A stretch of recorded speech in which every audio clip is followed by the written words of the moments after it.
श्रीगुरुभ्यो नमः हरिः ओम् ॐ सहना भवतु सहनौ भुनक्तु सह वीर्यङ्करवावहै तेजस्विनावधीतमस्तु मा विद्विषावहै ॐ शान्तिः शान्तिः शान्तिः.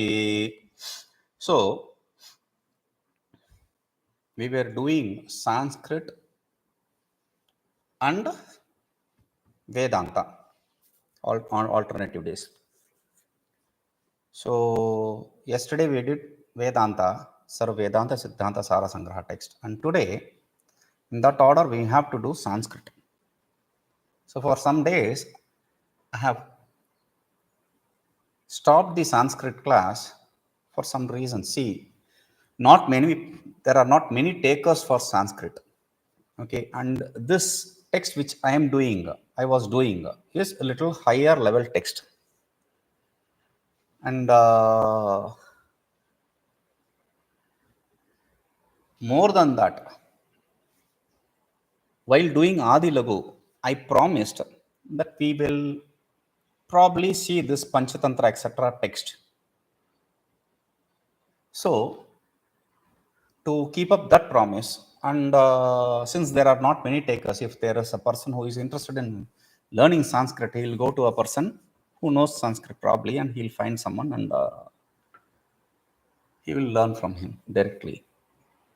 So, therefore, I have not stopped the Sanskrit class. I have given a break to it. Okay, let us see how things take shape. So, in that place, as I said, I wanted to start this Panchatantra. Why do we have to start Panchatantra? See, first we have to understand India is, normally people say India is land of snakes. No. Snake charmers. No. India is land of storytellers. For everything we have story. Every good thing is explained through the vehicle of story. That is how the Indians are. Like we have Mahabharata, we have Ramayana, we have 18 Puranas, we have 18 Upapuranas, Sub-Puranas. So there are different kinds of text which explain some idea or other through stories. Like Vedanta. Vedanta means Upanishads, we know. But apart from Upanishad, even these Mahabharata, etc., are used as the vehicle for Vedanta. What? Mahabharata is Vedanta. It's a story. History it is. Of course, true. But don't you see? Mahabharata has Bhagavad Gita, etc. It also is a vehicle for giving the message. So not just that, there is also Niti Shastra, the ethics, moral, etc. is also taught there. In Mahabharata also, in other Puranas also. So, in that order, everything is said through stories.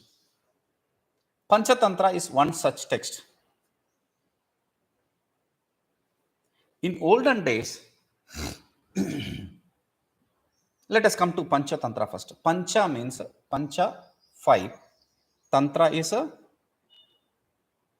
is a tricky word actually, because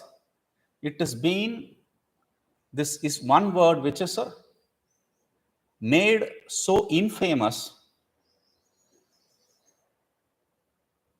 by the Western yoga followers, Tantra. So this is not such a bad word. It's a beautiful word actually. Tantra. Tantra comes from the root word Tanu Vistare. Vistara means expansion. Tanu is for to mean expansion, to expand. So Tantra, expansion. Expansion of what? The sense here, the Tantra word is used is in the sense of prakarana. A prakarana, a treatise. Okay. So what is a prakarana? What is a treatise? In Vedanta, etc., when we explain this prakarana, we chant this shloka. What is prakarana? Prakarana is Shastra ekadesha sambandham shastrantare sthitam ahur prakaranam nama. Shastra ekadesha sambandham, that which pertains to one shastra, one portion of that which is taken and explained, that is called as prakarana. From a particular shastra, one portion is explained in detail, that is what is called as prakarana.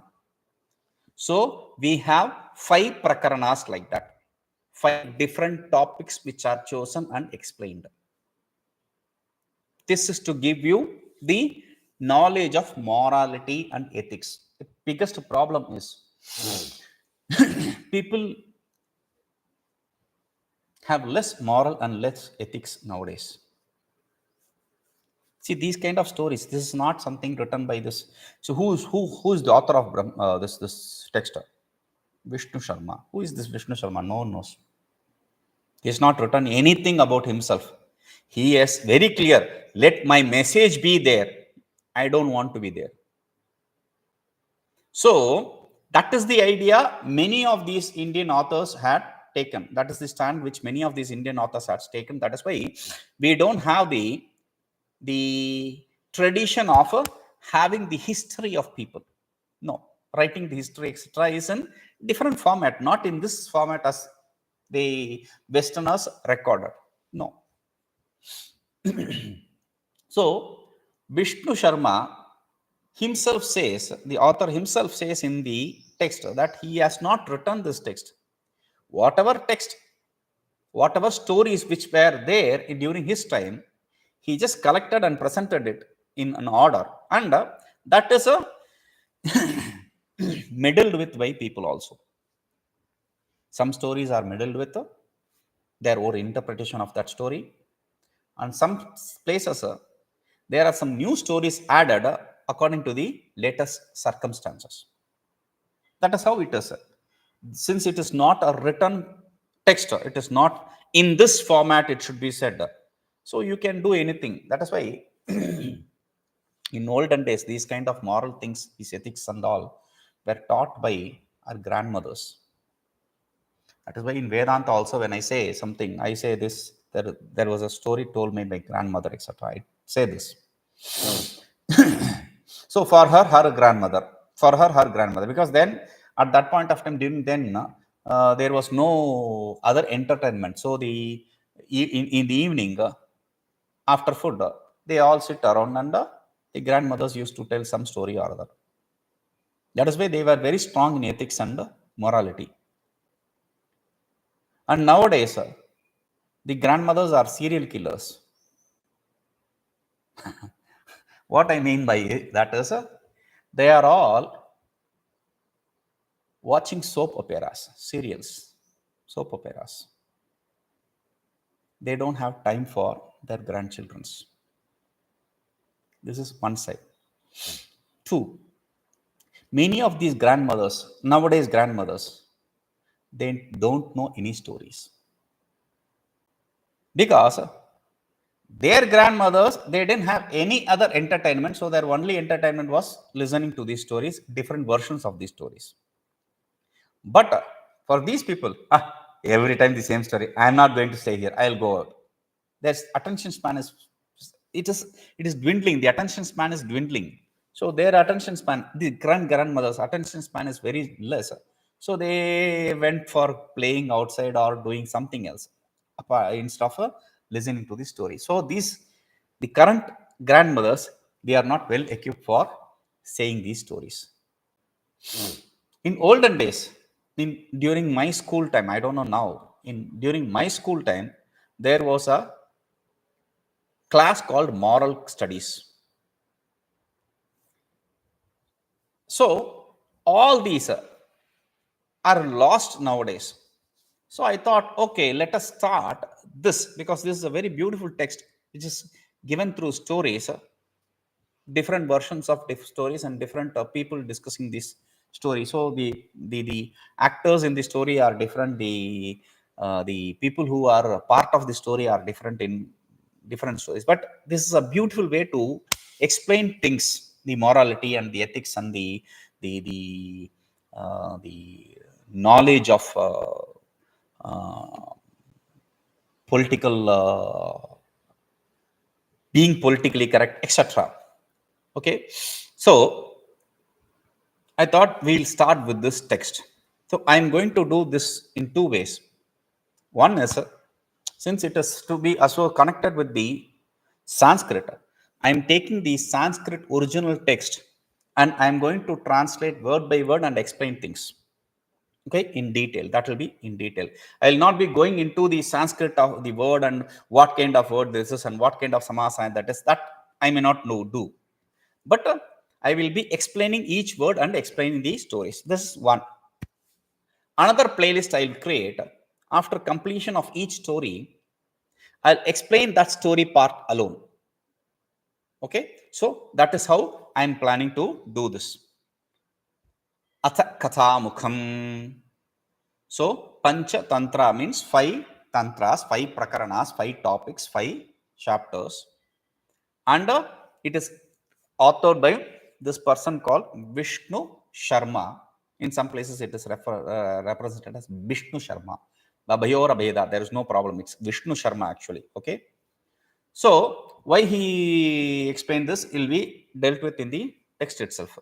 Kathamukham. That is why we go to the introduction. Kathamukham. Atha kathamukham. Atha means thereafter. Kathamukham means introduction. Kathamukham means introduction. A prelude to the story. Okay. Now, after seeing that, he is, what is this? There is a shloka. He should have to say, oh, now why I am writing this is, instead of that, he is writing a shloka. What is the shloka? This shloka is called as Mangala Charana. People who have studied Vedanta, they will know what Mangala Charana is, because every time I chant the Mangala Charana, I discuss the Mangala Charana, I explain it in detail. For us now here, we just need to know Mangala Charana is a kind of prayer. Mangala means auspiciousness. So any activity which we begin with some auspicious act. We perform some auspicious act before beginning the proper act.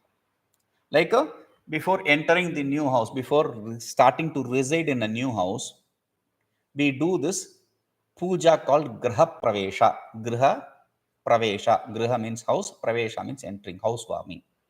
So we do this. There are some fire oblations, etc. performed along with it. Likewise for marriage. Before the marriage, there are some auspicious activities like Nandi Shraddha, etc. they do. Here, in this text, Mangala Charana is for two reasons. One is, he prays for completion of the text. Okay, I completed the text and the text is in the box. No takers. What is the use? So, it is A, for completion of the text. B, for the others to be interested in studying and gaining something from this. So, that is what Mangala Charana is for completion and for the others to read and gain something from this. So, he starts with a Mangala Charana. In this Mangala Charana, he prays to all the deities. He enumerates all the deities' names. Brahmā, rudraḥ, kumāro, harivaruṇayamā, vahnirindraḥ, kuberaḥ, candrādityau, sarasvatyudadhiyuganagā, vāyururvī, bhujaṅgāḥ, siddhā, nadyo'śvinau, śrīrditiraditisutā, mātaraścaṇḍikādyāḥ, vedāstīrthāni, yajñā, gaṇavasumunayaḥ, pāntu nityaṃ grahāśca. So, he is enumerating all the deities. Brahmā, rudraḥ, kumāro, harivaruṇayamā, vahnirindraḥ, kuberaḥ, candrādityau, sarasvatyudadhiyuganagā, anyway. vāyururvī, bhujaṅgāḥ, siddhā, nadyo'śvinau, śrīrditiraditisutā, mātaraścaṇḍikādyāḥ, vedāstīrthāni, yajñā. In some places it is referred to as yakṣā. Okay, we'll understand that later. Yajñā, gaṇavasumunayaḥ, pāntu nityaṃ grahāśca. So the idea is simply two words, pāntu nityaṃ. Nityaṃ means always. Pāntu means pa-rakṣane, from the root word pa-rakṣane, to protect. Let them protect always. Let these people protect always. Protect whom? Not just me, also the reader and the listener. Pāntu nityaṃ, always let these people protect. Who am I praying to? Brahmā, the four-faced Brahmaji. Okay, the creator. Rudraḥ, Ishvara, Shiva, the destroyer. Kumāro, see, creator, destroyer. Where is the sustainer? We'll come to the sustainer later. First, he is introducing another word, kumāro. Kumāra. Who is Kumāra? Kumāra is Kartikeya Bhagavan, Lord Kartikeya. He is referred to as Bala, Kumāra, Kartikeya. In South India, he is also referred to as Muruga, different names. Okay, and there is another name also for him, Tilaka Swami, one who has Tilaka, a mark in the forehead. So Kumāro, Kartikeya, Shiva's son. See, Kartikeya is a deity god who is worshipped especially in South India. Okay, in North India you don't see that many worshippers of Kartikeya Bhagavan, but they do worship Krishna. There are many similarities between Kartikeya and Krishna. Kartikeya has a peacock feather on his forehead. Krishna also. Kartikeya has two wives. Krishna also. So there are many similarities like that I see. So anyway, on the Shashti, Kanda Shashti they call it. Skanda. Skanda is another name for Kartikeya. Skanda Shashti. So 6 days for Kartikeya, worship for Kartikeya. After Deepavali, they do it. This is what the North Indians worship as Chhat Puja. Chhat Puja. But the thing is, in South India, we worship Kartikeya. In North India, they worship fire. The Aditya Devata. Kartikeya is son of fire. Aditya is fire also, right? So, some similarities here and there is always there. So, Kumāro is Kartikeya Bhagavan's Kanda. Hari is Vishnu, the sustainer. Okay, Brahma, creator, Harihi, Vishnu, sustainer, and Rudra, the destroyer. Kumāro, Varuna. Varuna means the water god, the rain god. Normally they say rain god. He is the deity of water, the god of water. Yamaha, death god. Okay, the lord of death. Yamaha. Vahnihi, the fire. Fire is referring to the Devata, fire god. Okay, Indraḥ, Agni Devata. Indra means the lord of heavens and the lord of all the deities, all the Varuna, etc. deities. Kubera is a very interesting thing. Kubera is the one who is the caretaker of, he is the banker kind of. Okay, so that is why there is a story also in South India, especially. There is a deity called, there is a place called Tirupati. In Tirupati, there is a deity called Balaji, one of the richest deities, gods and temples in the whole world. Okay, one of them. In the list, if you see, he probably is second. Okay, now after Rome, probably. The thing is, this deity, before marrying, to marry this girl, he took money from Kubera.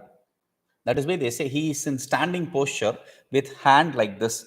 Though they call this Abhaya Mudra, etc. The thing is, the hand like that is begging posture also. So they say he has not returned the money yet. That is why he is standing there and begging like that, they say. Anyway, that's a jokes apart. Kubera. Kubera is a banker, lord of wealth. Lakshmi. Lakshmi is the lord of wealth, but Kubera is the banker. He owns all the money. Chandra. Chandra is a moon deity. Aditya. Aditya is sun deity. Chandra Adityau. Dual case. Okay. Chandra is moon deity and Aditya is sun deity, sun god. Moon god and sun god. Sarasvati. Goddess of knowledge. Sarasvati. Udadhi, the water, the ocean. Okay, Udadhi is ocean. Udakam dadati iti udadhi. The ocean, the lord of ocean is we call him king of ocean. Okay, so that is why in olden days they before entering the ocean they used to worship this ocean or sea. They worship this king and enter. They pray to him and enter.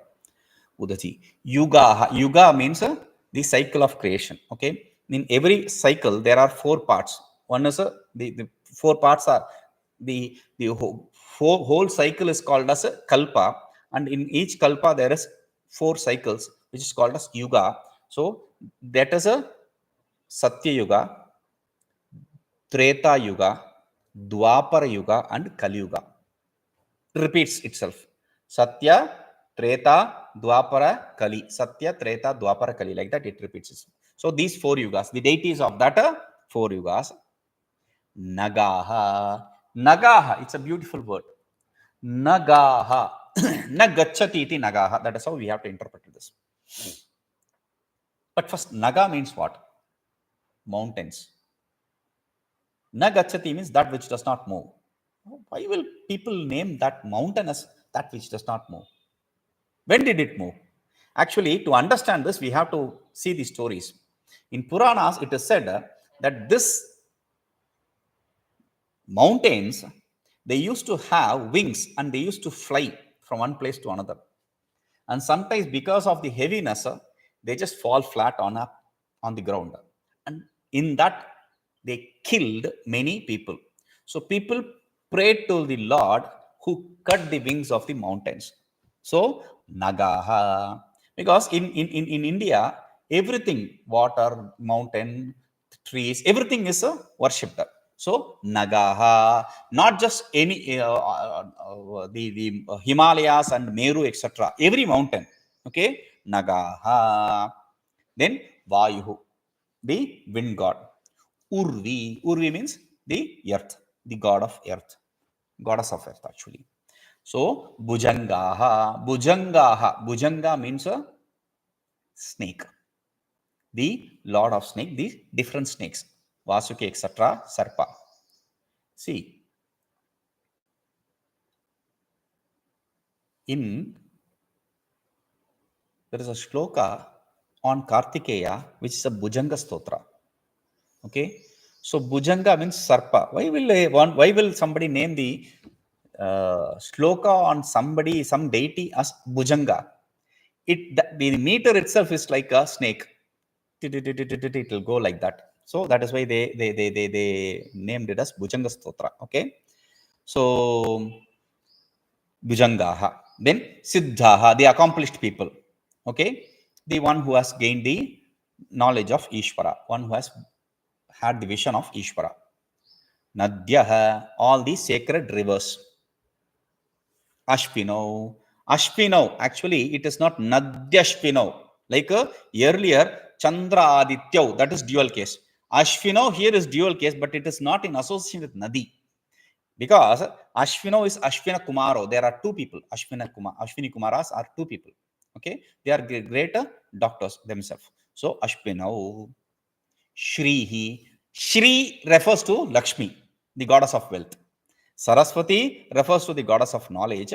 Shrihi refers to the goddess of wealth. Okay, Shrihi. Ditihi Aditisutā. You have to be very careful with this. Ditihi Aditisutā, not Ditisutā and Aditisutā. Sutta you should not connect with both. Sutta means sun.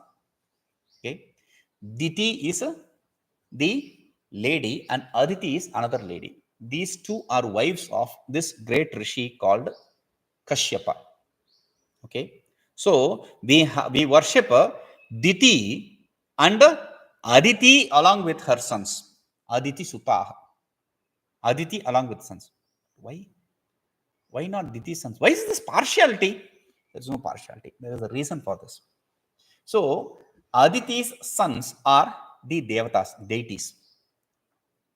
Diti's sons are demons, asuras. We don't want to worship the asuras. Then why should you worship the Diti also? Asura's mother. There is a reason. Mother is always never wrong. Mother is always proper, correct. One reason. Another reason is Kashyapa's wife is Diti. Asura's mother is Diti. That is a different issue. But Kashyapa's wife, Kashyapa Rishi is accepted to be Guru in some lineage. Therefore, you should have to worship the Guru Patni also with the same respect. Guru's wife, Guru Patni. Guru's sons, Guru Putra. They should also be respected. With reference to that, he says Diti and Aditi Sutā. Okay? Aditi Sutā. Mātaraścaṇḍikādyāḥ. Chandika, etc. Mātaras, mothers.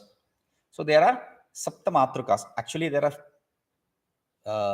51 Matrukas for each characters. But 7 Matrukas is that which we normally worship. In Chandi, Patha, etc. You worship this. You see these 7 Matrukas. In the temples, etc. If you go to the very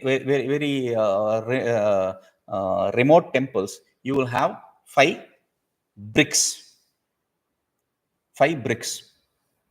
Not 5, 7 bricks placed. Okay. Referring to the 7 Matrukas. In some places, there will be 7 stones placed close to each other. Like Shivalinga, 7 stones. They are Matrukas actually. Okay. The mother goddesses. And in some places, you will see the 7 deities image itself.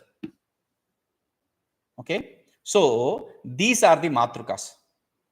Brahma's feminine form, not wife. Feminine form is Brahmi. Maheshwara, Shiva's feminine form. Kumāra's feminine form. Indra's feminine form. Varahi. Then Vaishnavi, Vishnu's feminine form. Then Chamunda. So, these kind of deities, these 7 deities are referred to as Saptamatrukas. Okay. So, Candrādityau, Saptamatrukaha, the Vedas. The Vedas. See, the other text can be changed, but Vedas cannot be changed because you cannot do any kind of editing with Vedas. It is not just because Vedas are so revered Hindu texts. No, it is not just because of that.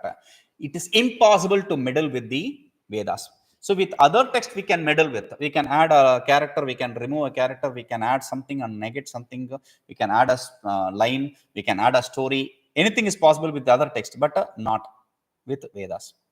See, sometimes when somebody adds something to the text, it increases the beauty of the text actually, without even taking the name for that, adding the beauty.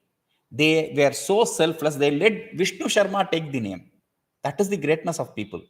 Now here, Vedaha you cannot meddle. Why?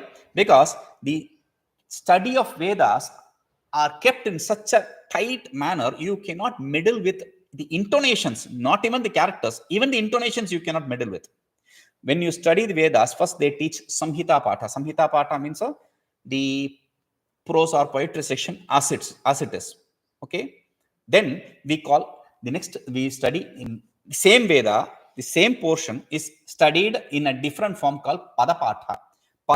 In Padapatha, each character, each word is broken and explained, is chanted. Okay. Then with different intonations sometimes. Then we have Kramapatha. The Kramapatha, there is a dancing kind of structure. 1, 2, 3, 2, 3, 4, 3, 4, 5 kind of. Okay, I'm just giving an example. And then Ganapatha. There are different patas, but Ganapatha. Ganapatha is it's a complex dance. 1, 2, 3, 4, 2, 3, 4, 1, 2, 3, 1, 4, 3, 2, something like that. It's a very complex thing, but beautiful. You will never be able to change any character or pronounce intonation wrongly. No possibility. So you cannot change the Vedas. But these things, there is always a possibility of changing it, editing it, etc. Okay. So Vedaha. Vedas means Rigveda, Yajurveda, Samaveda, Atharvaveda. These 4 Vedas, along with the Upavedas, the Ayurveda, Dhanurveda, etc., also can be accepted as accepted in the Vedas. Okay. Tirthāni. Tirthas, holy places. Yajñā. Yajñā means the fire oblations. In some places I said yakṣā. Yakṣā means ghouls. See, ghouls are not actually as bad as we think. These yakshas are not. They are kind of fallen deities who stay in the trees and bless people sometimes. Some demigod kind of thing they are. Okay, yakṣā. Then, because of some curse or some sin they have performed, they take the form of a yakṣā. Gana means group. So there are deities which are in group called Ganapati. So Ganānaṁ one who is the head of all the groups, and Shiva Gana. Shiva's people, the Shiva's group, whatever the aides, his people who are his devotees, they are also called as Shiva Gana. Okay, so Shiva Gana, Vasu, Ashta Vasu, 8 Vasus. There are 8 Vasu Devatas, 8 of them there are. So that also, they also, Munayaḥ. So earlier he said siddhā, the accomplished people. Now he says the munis. They are also kind of accomplished people. They can be deva rishis, they can be brahma rishis, they can be raja rishis, etc. Different kinds of categories. One who is born in the world of deities, deva rishi. One who is born in the Brahmin class, brahma rishi. One who is called born in the kshatriya class, raja rishi. Like that, it can be of different. They can be of different levels. Grahāśca. Finally, he is referring to the graha. Graha means the planets. Sun, moon, Shukra, Shani, etc. All these different Rahu, Ketu, etc. The nodes also are referred to as planets. So all those planets. Okay. Nityaṃ pāntu. Let them protect us. Me, the author of the text, then the reader of the text, the listener of the stories, everyone, let them protect. What a great heart he has to pray for everyone. Okay, everyone associated with the text, of course. Okay, so pāntu nityaṃ, let them protect us all. That is the idea. We'll see this. Om Purnamadah Purnamidam Purnat Purnamudachyate Purnasya Purnamadaya Purnamevavashishyate. Om Shanti Shanti Shanti.